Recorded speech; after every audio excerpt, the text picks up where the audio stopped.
Whether you're working livestock, running barrels, roping, or recreating, the saddle is an essential piece of gear for any horseman. The Montana Ag Network's Jason Laird takes us inside Grizzly Saddlery and shows us how they're supporting a way of life.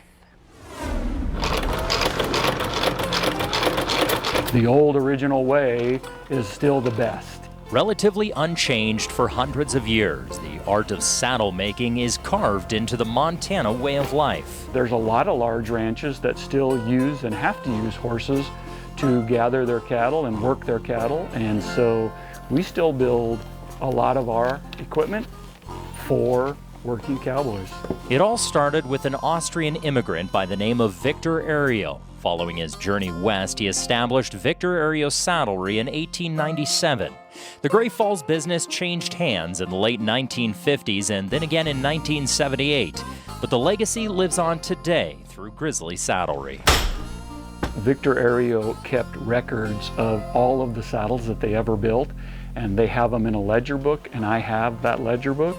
And so if your grandfather had a saddle made, let's say in 1940, I can actually look it up and tell you what date he got it and exactly how much he paid, and it gives all the specs on that. Through the pages of its ledgers, Grizzly Saddlery tells the history of the working cowboy for more than a century. And it's a story that Jeff continues to craft. The coolest part about building saddles is creating something. When I was about 9 years old, I got to see my dad's first custom saddle being made by a saddle maker. Even at that young age, I was blown away that you can take one cow and one sheep and a part of a tree and build that cool thing. The creative process is what you never get tired of. Reporting for the Montana Ag Network, I'm Jason Laird. As long as there's a horse, you need a saddle. MTN News.